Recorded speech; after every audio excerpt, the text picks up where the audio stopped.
Once, I was blissfully unaware and content because I thought my marriage was strong. However, reality shattered my illusions when I discovered that my wife, Dunya, was unfaithful and deceptive. I'm John Miller, but my friends call me Jay. I'm dedicated to physical training, spending 5 days a week at the gym, standing at 6 feet 3 inches tall and weighing 192 pounds. I prioritize self-care. 8 years ago, I made a bold choice to leave the corporate world and start my own successful company. Meanwhile, Dunya continues to work for a well-known company, one of the 50 largest. She is dedicated and impressive 24 years to the same company, starting as an OT analyst a month after our wedding. About 5 years ago, she transitioned to a training unit instructor to keep up with evolving technology. Her job requires attending at least 20 days of educational programs annually. At 46, Dunya looks stunning at 5 feet 8 inches tall and 118 pounds. She doesn't fit the expectations for a mother of 2. Each morning, she joins 6 other women from our neighborhood for a challenging 6-mile run at dawn. Now, our 22-year-old daughter Emily proudly graduates from Florida State University. Running her mother's path, she became a dedicated first-grade teacher in Naples. Running is a family activity, with Emily joining her mother's running group at 14. I'm delighted she appreciates the beer I brew, my hobby, and even joined a beer club in Naples, which I happily attend with her whenever possible. Our 21-year-old son, Kent, is a recent graduate of the University of Florida, passionate about continuing his education. Although he aspires to work in my business, I've made it clear he must gain 5 years of corporate America experience first. I believe real-world experience is crucial for his growth. Dunya, my wife, dislikes beer and finds its aroma unpleasant in our home. I strategically plan my beer brewing during her trips, like her current one to Dallas, giving me the perfect opportunity to craft a refined English brown ale. Life seemed to have peaked, but little did I know significant changes were on the horizon. With Wednesday at 8:30 p.m., Bobby, a member of my beer club, asked if I could pick him up from the airport. Without hesitation, I agreed. While waiting at the baggage claim, I noticed 3 people who turned out to be colleagues of Dunya's. Curiosity led me to wonder why Dunya wasn't among them. I called her on the service line, an unusual move as I usually contact her on her personal mobile phone. When I called Dunya's office, her answering machine informed me that she would be out of the Dallas office until Wednesday teaching classes. She mentioned that she wouldn't be home on Thursday and Friday and instructed to leave a message with a promise to return calls on Monday. Approaching Bobby, I explained my confusion, and he suggested I talk to Steve, a fellow member of our beer club and a detective in the local police. Deciding to address the situation, I called Dunya. During our conversation, I conveyed a desire to hear her voice. In response, she expressed anticipation for the moment when she could hug me. She mentioned that her Friday flight should depart early, and she was looking forward to falling asleep in my loving arms. I asked if she could come, and she replied affirmatively, stating that she had to stay and fulfill her duties. She emphasized that it would be unfair to neglect them and reassured me of her love, mentioning that she would see me on Friday. The revelation that this was the first time Dunya had cheated on me was unsettling. Despite the late hour, I contacted Steve for a beer and we discussed our upcoming meeting. I confided in Steve about my suspicion and he sympathetically offered his help. I believe Dunya is cheating because meeting Bobby at the airport, I saw 3 of Dunya's colleagues leaving with luggage, suggesting they spent the week with her. Despite her voicemail saying she'd be in Dallas until Wednesday and on vacation until Monday, she told me she'd teach classes until Friday. Steve listened patiently and suggested I reach out to Frank Jones, who held a high position and might have more information. I expressed gratitude to Steve and mentioned my plan to contact Frank the following morning. As the sun rose on a new day, Frank Jones unexpectedly appeared, prompted by Steve. After recounting my story, I faced Frank's inquiries. After a brief pause, Frank posed a thought-provoking question. Had I been happily married for over 24 years, and was I truly ready to reveal the truth? Intrigued, I inquired about the reasons behind such a question. Frank cautiously replied that, based on his experience, most marriages in such situations ended in divorce. He presented a series of questions for me to consider. How much information did I really want to obtain? How far into the past should we delve? What was my budget for the investigation? Was I prepared to work with the information we discovered? Shocked, I sat in silence before finally expressing, "Frank, I need to know every last detail, when, where, and with whom, please, as far-reaching as possible. I'm willing to lay out whatever it takes to find out the truth. If I have been deceived, I want to understand to what extent. In response, we decided that Frank should contact his reliable colleague, a private detective from Dallas, who could assist in studying Danya's background. Additionally, one of his team members would review the training schedule.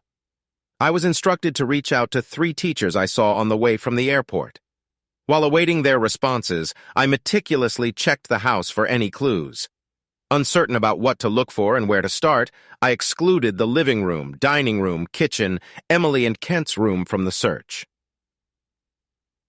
Starting to begin with Danya's dresser, I found nothing unusual among its contents. Although everything seemed familiar upon opening the closet and observing numerous boxes, I decided to shift my attention to the bathroom. Unfortunately, no hidden information from Danya was found in the bathroom. Returning to her closet, I remained determined to find some clue. Starting with hanging clothes and meticulously going through shoeboxes, I searched for anything strange or suspicious. I thoroughly searched our bedroom, the guest bedroom, the study, the garage, and the attic. I still couldn't comprehend anything or gain insight into the situation. Around 5 p.m., Frank finally arrived and swiftly set up surveillance cameras in all bedrooms, the office, and the kitchen. Additionally, he installed a voice recorder. After taking all security measures, we went to the airport where we eventually located Danya's car. The trunk had a GPS system and a voice recorder was discreetly placed under the front seat. Frank and I had light ale at the house and he briefed me. Don's class schedule varied in duration, from 3 to 5 days, depending on the location. For instance, classes in Dallas lasted 3 days, starting on Monday and ending on Wednesday. Tom, Paul, and Bev flew out on Sunday afternoon and returned on Wednesday evening. Teaching materials were delivered to the specified location a week before the scheduled class, but teachers weren't responsible for their placement and transportation. Each location had designated employees for those tasks. As I sat there, trying to control my anger, I thought of my father, who always stressed the importance of keeping anger in check for clear thinking. Annoyed, I stormed into the kitchen, expressing my frustration. She had been lying to me all along. There should be consequences for this. Turning to Frank, I asked if he found anything during my search. Unfortunately, I replied that I found nothing suspicious. The only thing we noticed was that Danya frequently washed her clothes. After discussing the issue, we decided that Frank would intercept her bag at the airport, and I would find a way to turn off the washing machine to delay her from starting laundry immediately. After leaving, Frank mentioned his contact in Dallas being at Danya's hotel and planning to talk to him in the morning before calling me. After Frank left, I realized I couldn't sleep in our bedroom and opted for Kent's bed. Needless to say, I slept very little. Trying to maintain my daily routine, I went to the office. We arranged to meet at my house later that day. Frank arrived at 2 o'clock, carrying a stack of documents. The report from our Dallas employee arrived via email with attached photos. Frank showed me a picture of 6 people gathered at a restaurant table, 3 women and 3 men sitting in pairs. Curiously, Frank asked if I recognized any of these people. I stared at the photo before responding. The only one I can identify is Don. To get a better look, he handed me individual photos of each person. I studied their faces again in silence, taking a few minutes to scrutinize the details. Sending Frank one of the photos, I mentioned the person seemed strangely familiar, but I couldn't recall where I had seen him before. While having our meal, Frank shared intriguing information. Video cameras were installed on all hotel floors, facing the corridors. We began examining the next set of pictures, showing our group leaving the restaurant, entering the elevator, and eventually disembarking on the 7th floor. Interestingly, the women went to room 707, and the men went to room 709. On Friday morning at 10:29, photos depicted 2 men leaving room 709. Subsequent images captured them exiting the elevator, walking down the hall, and leaving through the front door. These pictures conveyed a sense of a friendly or professional relationship rather than a romantic one. According to Frank, they went to a nearby restaurant for lunch, each covering their own bill. Later, additional photos at the hotel showed them carrying luggage from the room to the elevator, and then each went to the reception desk to complete the checkout process. With a serious expression, Frank turned to me and asked if I was absolutely sure about revealing all the details. Without hesitation, I confidently affirmed my decision. Frank hesitated for a moment, maintaining unwavering eye contact, and then continued. Meanwhile, I received another folder with information about the situation. I won't delve into the conversation details, but I learned that agents from Dallas entered rooms 707 and 709, meticulously recording every step alongside the cleaners. It was revealed that rooms 707 and 709 were connected by an internal door. To gather evidence, sheets were removed and sent to the laboratory for DNA analysis.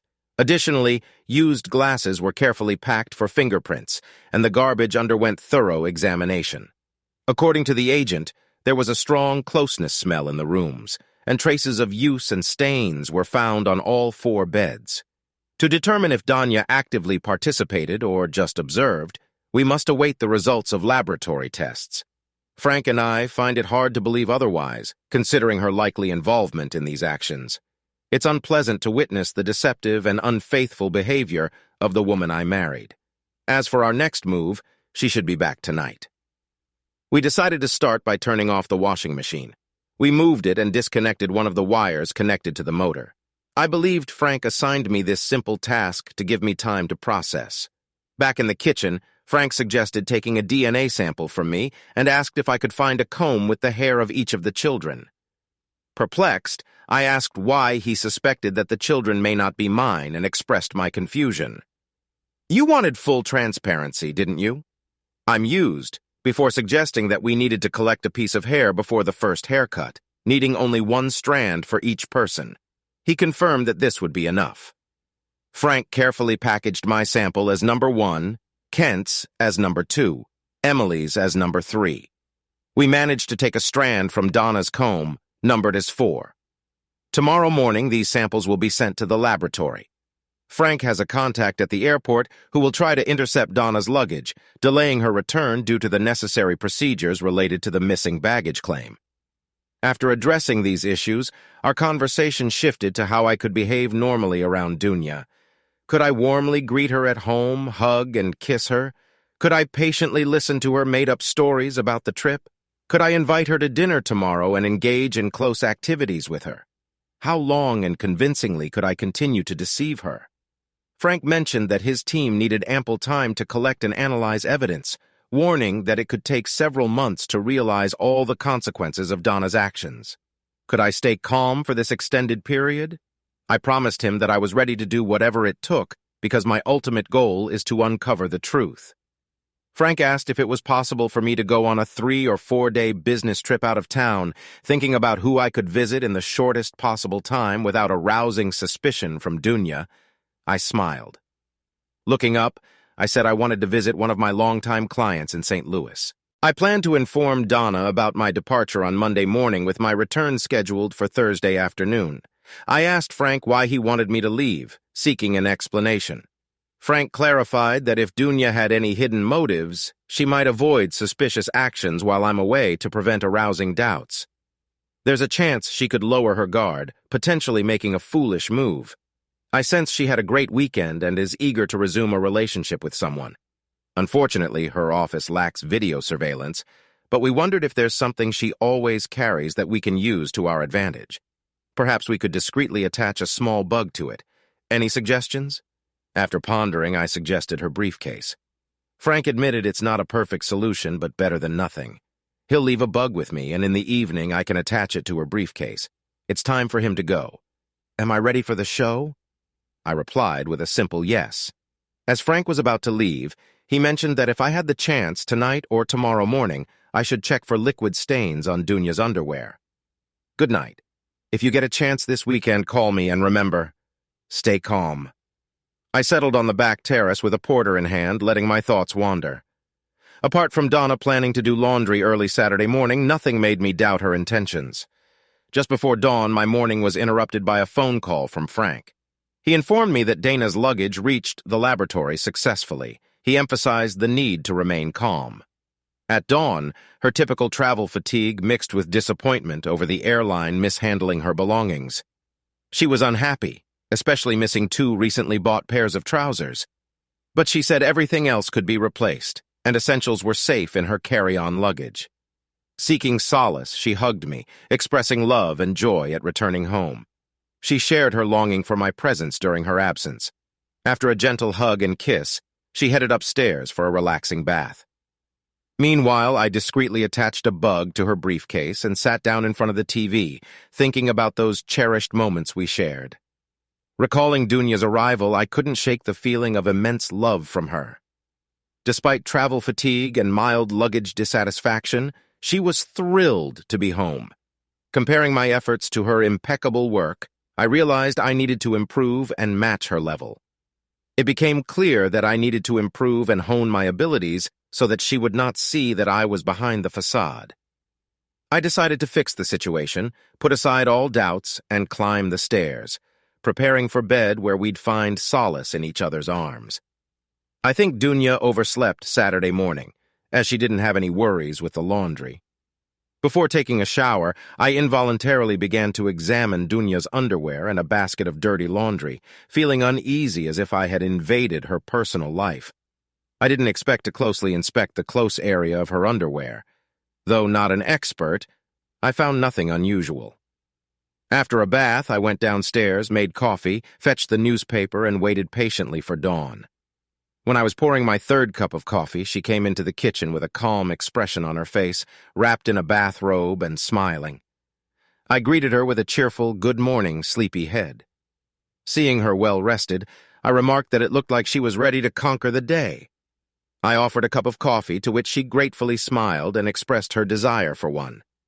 I jokingly mentioned that I should make luggage mistakes more often if it leads to such delightful vacations. After our shared breakfast, I went outside to attend to my own tasks. A few hours later, she mentioned her plan to go to the grocery store and kindly asked if I needed anything.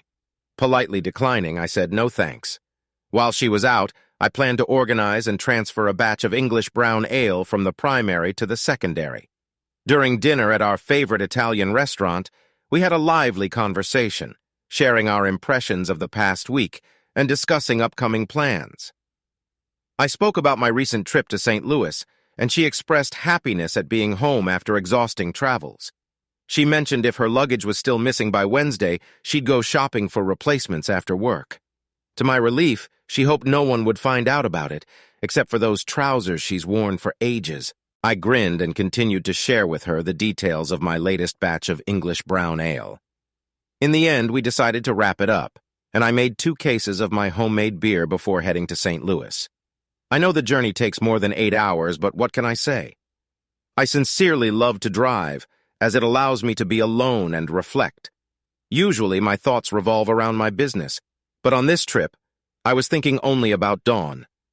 On the way, I dialed Frank's number and told him about my weekend. Although he had no new information, he said he would keep in touch. Lost in thought, I was surprised to realize that 4 hours had already passed. I dialed Frank's number again, deciding to get down to business. I asked him to tell me honestly what his intuition says. Taking a pause to collect his thoughts, Frank replied that he discussed this issue with Joe and Dallas, and they were sure that Danya had been having numerous affairs for a long time. We proceed from the fact that it is impossible to simply observe many hours of close meetings without active participation. In addition, their undeniable closeness to each other further reinforces our suspicions. They showed no signs of fuss or nervousness, did not hold on to each other, but went into different rooms without attracting attention. People have been developing such confidence in their actions for years. I feel intuitively that you may be unhappy with our conclusions regarding this group, which includes your wife. According to Frank, our man reported that these 6 people discussed classes, their families, and showed amazing ease in communicating with each other. It is noteworthy that they bore their own expenses, deliberately avoided sitting next to the same person during meals, and communicated with each member of the group.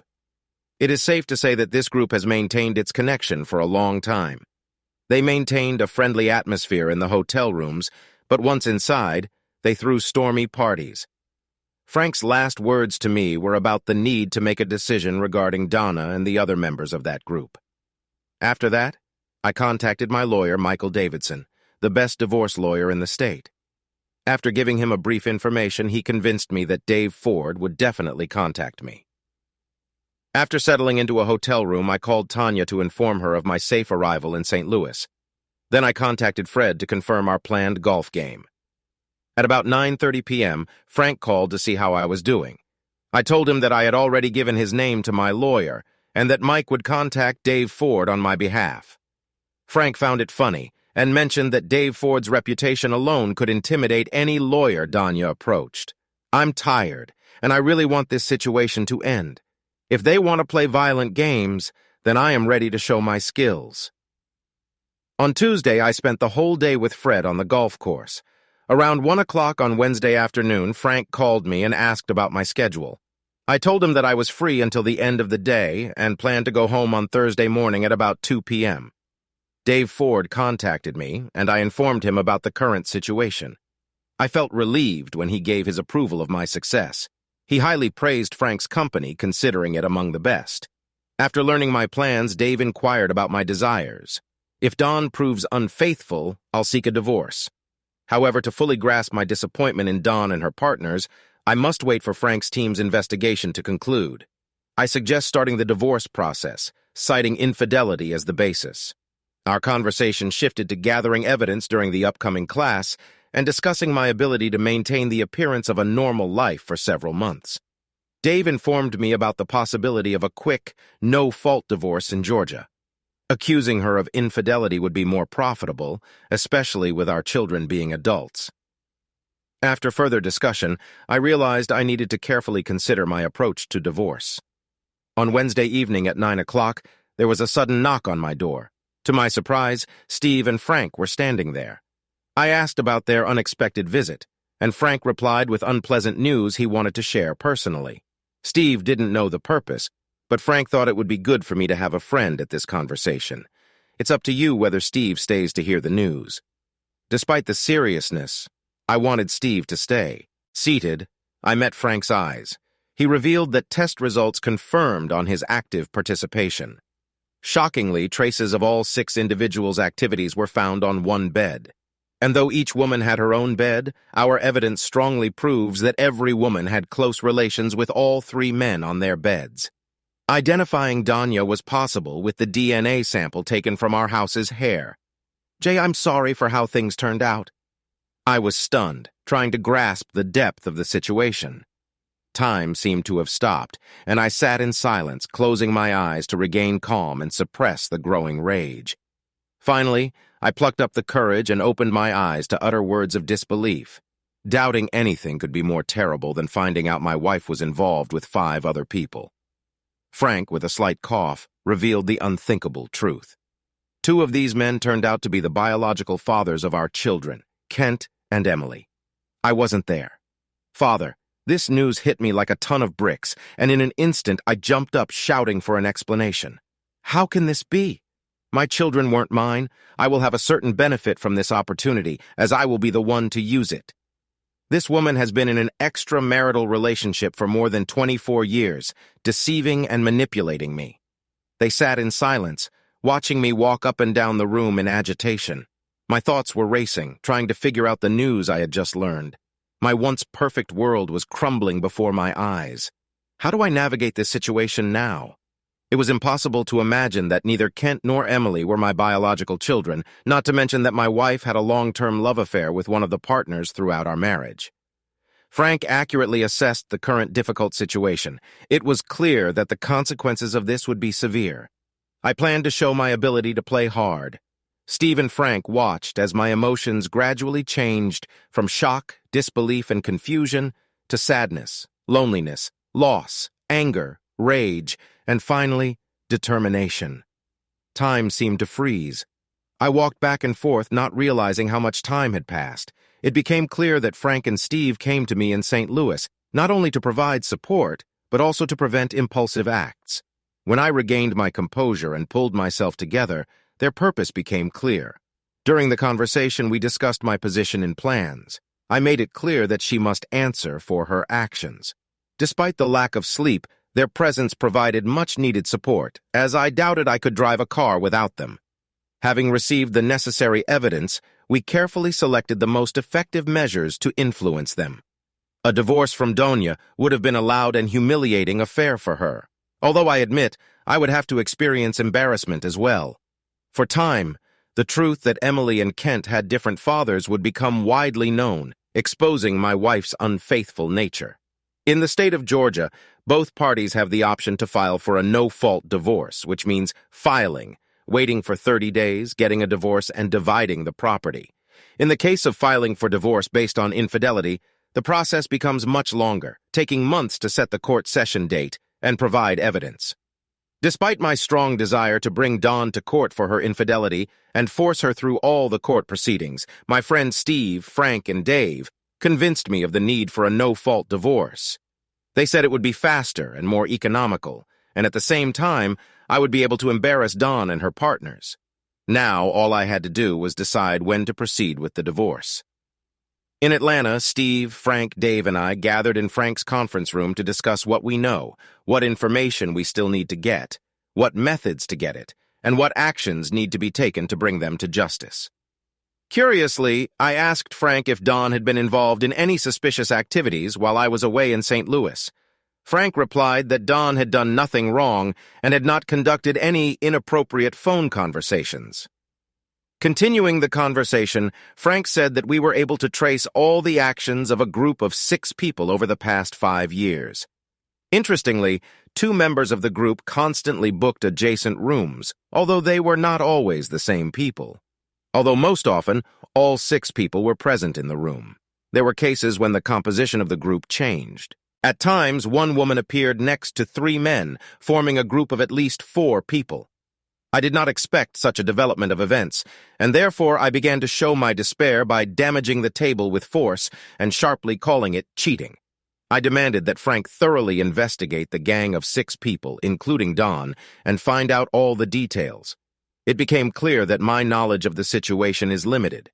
I wanted to discover their marital status, the duration of their parental relationships, and whether the children of these women were fathered by their husbands. Additionally, I needed information on whether they all worked in the same organization, their places of residence, and other details that could be uncovered. With Danya's schedule in hand, Frank obtained information about upcoming classes and their locations. This allowed Frank to establish contact and develop a detailed plan, including installing cameras and bugs in hotel rooms. Frank understood that evidence collected this way couldn't be used in court, but his goal was to achieve a guilt-free divorce requiring crucial information. An interesting detail in Dana's calendar was that she had exactly 3 classes scheduled before our upcoming 25th wedding anniversary celebration. Notably, the 25th anniversary fell on a Sunday, and Danya's last class in Orlando ended on Friday. Observing this group, I firmly decided that our anniversary would mark the end of our communication. I chose not to participate in any celebrations with her, as her gift would not be appreciated. At that moment, I would cease being a deceived spouse, and she would begin facing the consequences of her deceitful actions that persisted for over 24 years. In that moment, I would turn my suffering into her worst nightmare. Donya would deeply regret the day our paths crossed, because I considered her guilty of numerous lies endured throughout our marriage. A week passed, and we gathered in Dave's conference room, eagerly awaiting news from Frank. As I settled in, I couldn't help but reflect on the incredible journey we all experienced together. The group, known as the Gang of 6, included George C. Thomas from Richmond, Virginia, Henry S. King from Little Rock, Arkansas, Charles K. Nixon from Columbia, South Carolina, Joyce D. Hopkins from Miami, Florida, Catherine G. Williams from Knoxville, Tennessee, and, of course, Dawn. Fate brought them together over 24 years ago during a training program for new employees of the same organization. In the Wednesday of Danya's last class arrived, Frank, Steve, Dave, and I gathered around the conference table, ready to hear the latest news. Last week in Washington, Danya and Henry occupied adjoining rooms, while the other 4 members of the group were scattered on different floors of the hotel. It was discovered that Danya and Henry, in adjacent rooms, slept in the same room at the same time. No woman entered or left the man's room, and there was never a simultaneous exit from adjacent rooms during the whole day and early evening. They spent a lot of time together, but after 10 o'clock in the evening, they gradually dispersed to their rooms. Only after 2 o'clock in the morning did they return to their rooms, except for Thursday evening, when all six spent the whole night in adjacent rooms. Their conversations and interactions outside the rooms resembled those of professional colleagues. They discussed accommodation, meals, attended games and performances, and shared news about their children's classes. After 24 years of living together, keeping their secrets hidden has become a familiar thing. Once again, Frank's agents discreetly entered the room, posing as a cleaning crew. Fortunately, close contacts occurred only in adjacent rooms, making it easier to collect hair samples and fingerprints from each participant for further analysis. Investigations from each room were carefully collected, along with samples of women's underwear. Thanks to irrefutable DNA evidence, we successfully uncovered the truth. George turned out to be Emily's father, and Chuck was Kent's biological father. Danya faced difficulties associated with unprotected closeness, having many partners, making it impossible to determine the true father of her children. In Richmond, Virginia, George C. Thomas had been married for 24 years with 2 adult children. George and his wife were unaware that they would soon find out about another daughter. Similarly, Henry S. King from Little Rock, Arkansas, had been married for 23 years with twin sons who turned 21. On the other hand, Charles K. Nixon from Columbia, South Carolina, tied the knot with his high school sweetheart and lived in marriage for 25 years, resulting in a son. Chuck is on the verge of revealing the truth that he has another son. In Miami, Florida, Joyce D. Hopkins, happily married, is getting ready to celebrate her 25th wedding anniversary. Joyce is a proud mother of a 23-year-old son and a 21-year-old daughter. Meanwhile, Catherine G. Williams from Knoxville, Tennessee, has been married for 23 years and is the mother of 2 daughters and a son. All members of the friendly group called the Gang of Six have been married for over 23 years and seem content, except for Chuck, who recently discovered the painful reality of his wife's infidelity. We're curious about whether any of these 3 men could be the fathers of Joyce or Catherine's children. It's very likely that at least one of them is the biological father, and their spouses probably want to know the answer too. Frank hopes to find out by next Wednesday, although I'm not sure about his plans. In a brief meeting at Dave's office on Wednesday, Frank informed us that classes in Orlando last only 3 days, which is quite surprising. Can you believe it? Next Thursday and Friday, the group plans to spend time before its anniversary. Bish's complete lack of respect for me is indisputable. Bish will be responsible for the consequences. When I came to my senses a little, Frank reminded me that I am not the only spouse whose children have different biological fathers. Henry is the father of both Joyce's daughter and Catherine's son. Catherine has 2 daughters whose fathers are George and Chuck. Surprisingly, Joyce is the only woman among all who has at least one child whose father is her husband. Henry is the biological father of Joyce's daughter and Catherine's son, and George is Emily's father. One of Catherine's daughters is also the child of Chuck, who is her biological father. It's all pretty confusing, and I feel like I need a flowchart to keep track of it all. Even though I know my marriage is over, and I've gone through all the stages of grief, I find the strength to create the appearance of a loving husband. It's become a kind of game for me. I pretend to be affectionate while secretly planning how to ruin my future ex-wife, Danya Mellon, who cheated on me. It's pretty funny, considering she's been cheating on me for over 24 years. If she can lie to my face for so long, then I will definitely be able to pretend to be a devoted, caring, albeit forgetful husband. For several months, Frank's team planned to carry out the same procedures in San Diego as in Washington. They were going to scrupulously examine the collected records and evidence, hoping to find all the missing details with unshakable confidence. They expected that everything would happen the same way as in Washington. Personally, I couldn't contain my excitement about the upcoming trip to Orlando, and was happy to think about how to turn their life into an absolute nightmare. Unfortunately, Catherine couldn't join us in San Diego, but since classes in Orlando lasted 3 days, all 6 of us agreed that we would attend them. The prospect of spending 2 days without the presence of colleagues, where we could maneuver freely, filled us with joyful anticipation.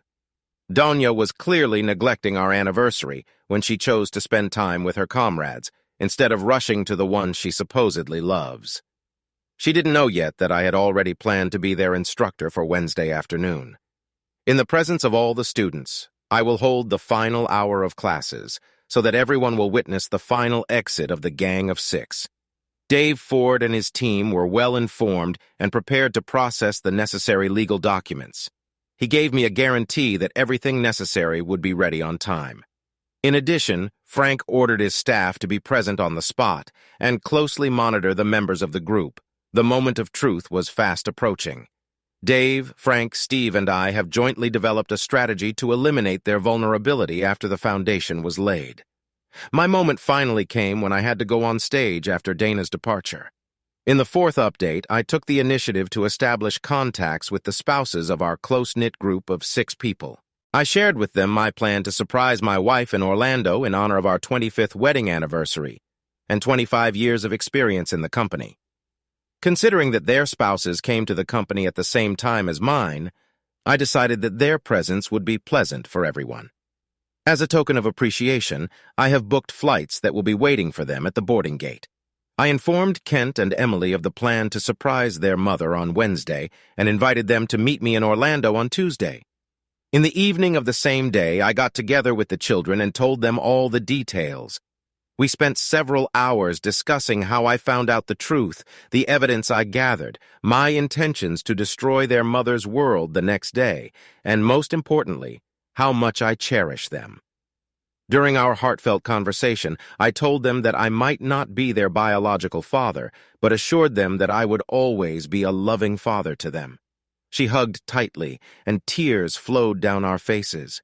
They had a lot of questions, and I tried to answer them honestly without embellishing my answers. I begged them not to tell my mother, and they both promised not to. Looking into their eyes, I said that I would like them to accompany me tomorrow when I would confront their mother and shame her. I acknowledged that this was a very important request and apologized if it confused them.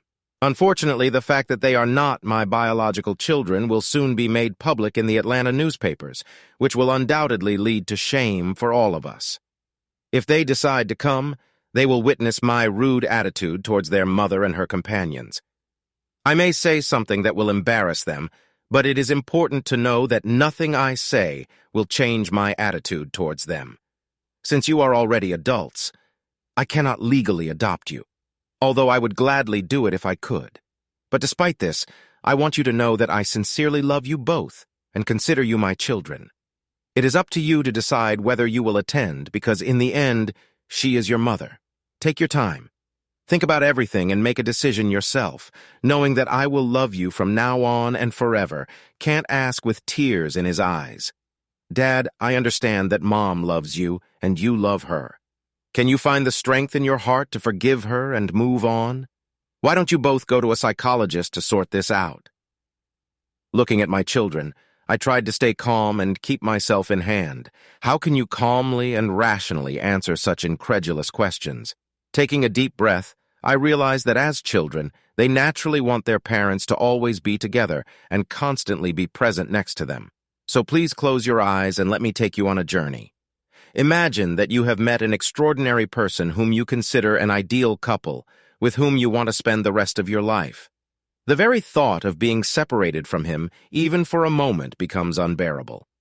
After a magical honeymoon, you both start building your careers, and over the years, you have 2 wonderful children. Your life revolves around the happiness and well-being of your family. Whether it's football training or cheerleading camps, you dedicate your time to supporting your loved ones in their pursuits. This extends from adolescence into adulthood, sharing romantic getaways and close dinners with your spouse. You cherish every moment spent together.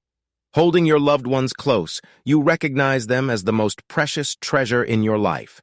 Your love for them drives you to make the most of every minute, even when unexpected opportunities lead you to leave the city for a while. No matter where you go, your heart longs to return to the warm embrace of family. Grateful for their presence, you express your thanks to God daily, understanding that your family brings immense joy and happiness into your life. In this state of contentment and bliss, you find solace in believing that life cannot get any better. Take a moment to ponder these words as they sink into your consciousness. Happiness radiates from the faces of the people before me. Kent, picture yourself watching a movie with your beloved wife. In a scene, she finds herself in a hotel room with 3 men and 2 women. Each woman selects a card from the deck, and your wife's face lights up with joy when she reveals her ace of spades. Given this scenario, Kent, do you still believe in your wife's love for you? Emily, envision your husband as one of the men in this movie. How do you feel about forgiveness? Are you willing to seek help from a psychologist and overcome this issue together? Kent sat there, his eyes filled with tears, and Emily sobbed beside him. Both needed time to process my words and regain control of their overwhelming emotions. As the film concluded and the credits rolled, it became evident that the group had consistently released 4 films a year for 24 years.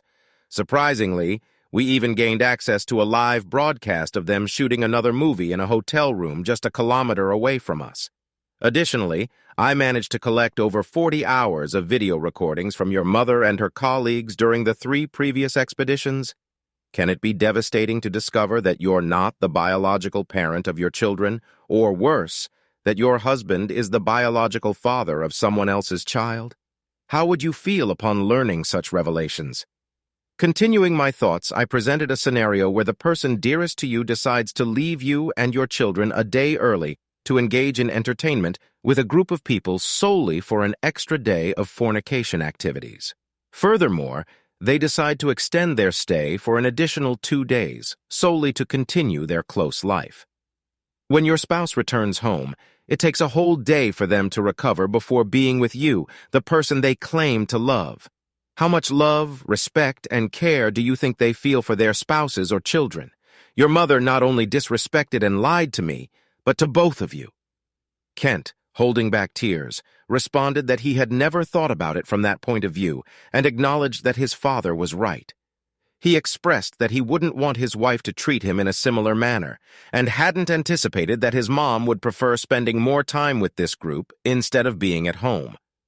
Kent expressed his love, stated uncertainty about being around tomorrow, and apologized for the pain his father was going through. He promised to keep his father posted, and mentioned that if his husband ever did such a thing, she would give him a good kick. Kent quickly expressed her gratitude for being such a wonderful father, and stated her love for him. She acknowledged that Kent seemed to put his interests ahead of theirs, similar to how their mom chose her group. Emily also mentioned that she and her father would be there tomorrow, and that it was time for Kent to step up and become a responsible adult. Taken aback by Emily's unexpected reaction and outburst, I admired my kids with a burning look. Emily inquired about the plan of action for tomorrow. I explained that I had invited the spouses of the members of this company, consisting of 6 people, to join us tomorrow for a surprise celebration. Their spouses believed that we were celebrating our 25th wedding anniversary, and since they had been with Danya all these years, I decided it would be appropriate for them to take part in the celebration. You and Kent are the only ones who know about this in advance. I wanted to be a complete surprise for everyone else. I plan to provide them with all the evidence I have so that they can freely express their emotions and calmly react to their unfaithful partners. By the way, don't forget that you have stepbrothers and sisters that you might want to meet later. All 5 remaining partners joined us at the hotel. We had the opportunity to meet, get acquainted, and enjoy a delicious lunch at 2 p.m. Our group, including Kent, went to the hotel where Danya's class was taking place. When we entered the lobby of the hotel, the rest of my unexpected guests were already waiting for us. Among them were a lawyer from Dave Ford's office, Frank's employee, and an experienced videographer. To top it off, a florist arrived at 2:30 p.m. to deliver 25 red roses ordered by me personally. Emily and other women couldn't help but admire their beauty and noted how beautiful they look. Emily's eyes were blazing with determination. She was preparing for the upcoming battle. Taking a break to calm down, I told her that everything was in my hands. At exactly 2:45 p.m., we went to the meeting room, Emily leading the way and Kent following. The couple, overcome with anticipation, looked no less excited. Carrying a bouquet of 25 roses, I entered Danya's classroom at 3 p.m., accompanied by John Manning and his video camera. Danya's face turned crimson when she noticed me approaching with flowers and a smile on my face. I playfully noticed that her blush was perfectly combined with roses, which caused a burst of laughter from everyone present. Smiling, Danya looked at me and then turned to face the class, introducing me as JT, her beloved husband. Scanning the room, I noticed the other 5 people scattered around, just as I expected. Coming back to Danya, I conveyed that I knew today was the last day of classes, and before they all left, I would appreciate their help to make this day unforgettable for her. I shared that this Sunday, we would be celebrating our amazing 25th wedding anniversary. Right on cue, a group led by Emily emerged from the hallway. As they entered, the photographer captured a stunning picture of Donna's face. Although her expression was absolutely priceless, the close group members appeared to be in complete panic. Grinning broadly, I stood and observed as Emily introduced Donna to the spouses of her friends involved in ducks. It was clear that Emily was relishing the unfolding drama, and I realized her future husband should be cautious. I explained that we were celebrating our 25th wedding anniversary this Sunday and hoped to get their help to make it special. I mentioned that next month, Donna would be marking the 25th anniversary of her work in this company, making it truly wonderful when 2 significant events happened in such a short time. I found it interesting. Around the same time, George, Henry, Chuck Jones, and Catherine joined the company. To make this event more memorable, I invited their spouses to join us. I informed them that John would be recording this special event on video, so they should take a moment and say a few words to the camera before leaving. After a pause and a deep breath, my pulse began to slow down, allowing me to truly appreciate the familiar faces of this incredible group of 6 people. I invited George, Henry, Chuck, Joyce, and Catherine to step forward and join us. The group moved to the front of the room, receiving applause from other participants. When Emily appeared next to me, I sensed she was eagerly anticipating what was coming. Taking her hand in mind, I guided her to George. In a calm voice, I introduced George Thomas as Emily's biological father.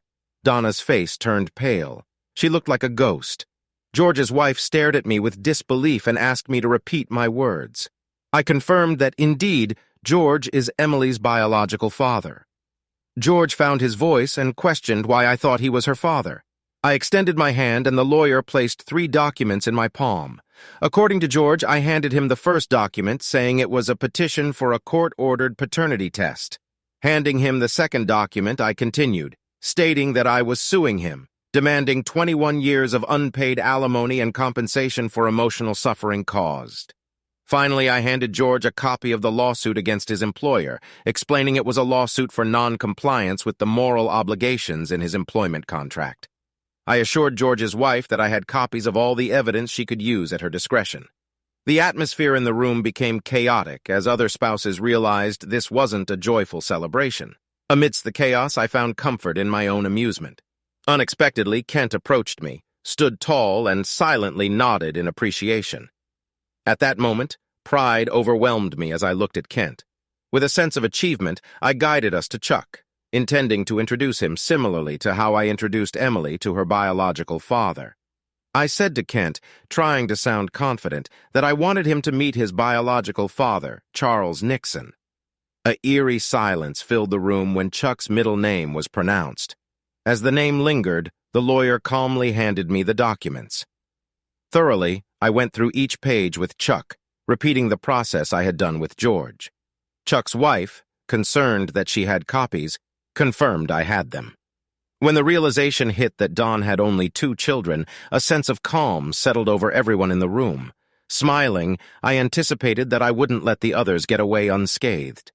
They enjoyed their games, and now it's time for them to face the consequences. Dunya sat on a chair, tears streaming down her face. I announced, realizing my appearance had caught them by surprise, that they should get ready because the real fun was about to begin. A silence enveloped the room, as if a pin could be heard falling. Taking a deep breath, I continued, revealing a secret that had been buried for 5 long months. Doe, Jones, Catherine, George, Chuck, and Henry attended classes together for the sole purpose of avoiding their duties. This charade has been going on for over 2 decades.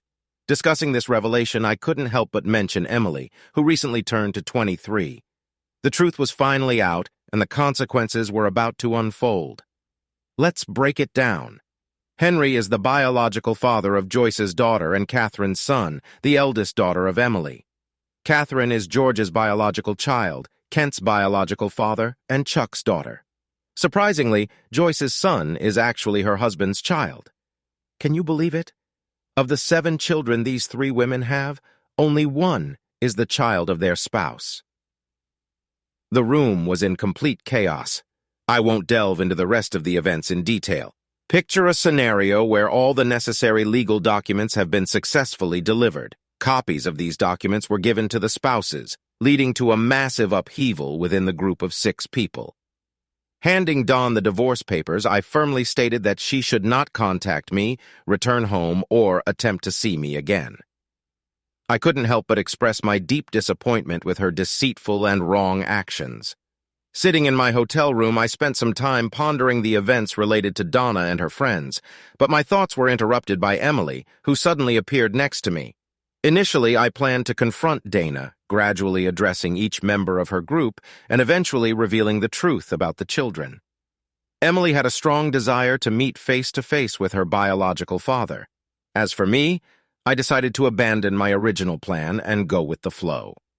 My main goal was to inform the group of 6 people that I had discovered their infidelity and expose them to their spouses. I wanted to publicly shame them in front of my colleagues and take legal action against them by handing them the claim documents. As a result, their spouses were left furious, bringing me a sense of satisfaction and self-confidence. Suddenly, a knock interrupted my thoughts, prompting me to open the door. To my surprise, my children were standing there, the same ones who had previously helped their mother into her room. After greeting them, I asked what brought them to my doorstep. Emily hugged me tightly, showing her love for me. She began acknowledging my reluctance to discuss her mother and mentioned that she understood that I didn't want to hear about her mom. However, she explained that Danya was in a fragile state, and she had decided to take her home the next day and give her a whole week to pack her things before returning to Atlanta. Despite everything Danya had done to our family, Emily expressed that she couldn't help but love her. There was determination in Emily's eyes, and I realized that Danya was in desperate need of someone's support. I was grateful to Emily for doing what was right for her mother. The last few days had shown me that Emily is an incredibly resilient and strong woman. Kent, expressing himself, said that he loved me and despised the way Mom ruined our family. He asked if he could accompany me on my trip home tomorrow. Without hesitation, I happily agreed, saying that I would be glad if he came home with me tomorrow. Emily got up from her seat, hugged me, and said she was going to stay the night with her mom because she didn't think Danya should be left alone. As she walked out the door, her last words were, "Daddy, I love you." Kent and I spent a few hours together, drank several bottles of beer, after which he went to his room. 5 years have passed since I dismantled a gang of 6 people that once flourished, and I am glad to report that these years have been prosperous for me. The satisfaction I feel regarding the consequences inflicted on this group is immeasurable. Over the next week, all 6 people were dismissed from their posts. Now they are divorced, have no means of livelihood, broken, and completely alone. Strangely enough, their past keeps coming up and tormenting them whenever they manage to find a decent job, which eventually forces them to look for an alternative job. I would like to take responsibility for their misfortunes, but another structure is closely monitoring their actions. They are trying to rebuild their lives and establish relationships with their children, but I am very pleased to report that their path is far from over. Their ex-partners only reach out when they need money. Some of them are slowly rebuilding connections with their kids. When I returned to Atlanta and spent a night in our house, I realized I couldn't stay there again. It held too many memories that were too painful. In my search for a new home, I temporarily stayed in a hotel. Kent joined me on the trip to Atlanta, but later moved to Dallas, Texas, where he landed his first real job. He seems happy with his work and has been promoted 4 times. Currently single, he actively dates and enjoys his job, contemplating joining my company this summer. Even though 5 years have passed, the relationship with their mother remains strained. They occasionally talk on the phone. Kent hadn't seen his mother for a long time since we left Orlando. On the other hand, Kent and Emily converse almost daily. The consequences of exposing the gang of 6 have profoundly affected us, especially the children. I'm uncertain if Kent will ever trust someone enough for marriage, but Emily took Donna with her to Naples for a week. Emily constantly thwarted Donna's attempts to explain, insisting she leave it for her therapist, as she wasn't interested in what she considered lies. Emily firmly believed she can't find an adequate explanation for Donna's actions and the subsequent destruction of their family. Furthermore, Donna didn't receive an invitation to Emily's private wedding, celebrating their first anniversary. Presently, Emily and her husband Trey live in Atlanta, choosing not to work in my company, although Emily joined 2 years ago. Despite this, I value her nearby presence, discovering she has a natural talent for business. Emily made it clear to Trey from the start about the consequences if she found out about his infidelity, knowing well what Donna had done. After exposing the gang of 6, their spouses and children gathered in Atlanta 8 months later. Being around people who experienced similar emotions and tried to move forward helped us navigate life. The children have formed strong bonds and continue to communicate. In 3 weeks, we're heading to Nashville for another meeting.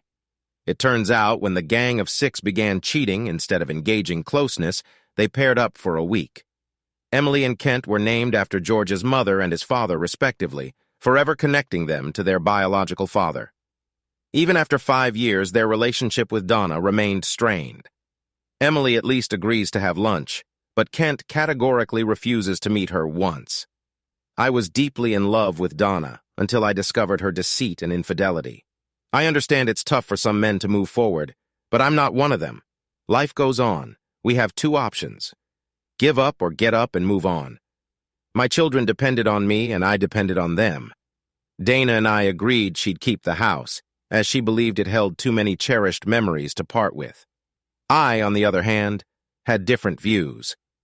I also settled matters with George and Chuck, placing the money they provided in trust funds for Emily and Kent. My intention wasn't to profit, but to make them feel the consequences of their actions. 6 months after finalizing our divorce, I decided to start dating again. My main goal was to find someone special to share my love and life with. The key to a full and joyful life is both loving someone and being loved in return. Until that happens, I'll patiently search and wait for Emily to give me grandchildren to shower with affection. It's crucial to note that committing such deceptive actions as betrayal doesn't lead to positive outcomes. In the end, retribution only perpetuates a destructive cycle. Additionally, Dana faced humiliation publicly, and karma punished her. Her relationships with men faltered, and she struggled to find decent employment. Currently, she works as a cook in a fast food restaurant, and a terrible incident occurred at work. Hot oil from the deep fryer spilled over her body from the waist down. Her skin suffered 95% damage. It's like Dana has been scalded alive. I can't fathom the pain. Now she's in the clinic under close medical supervision.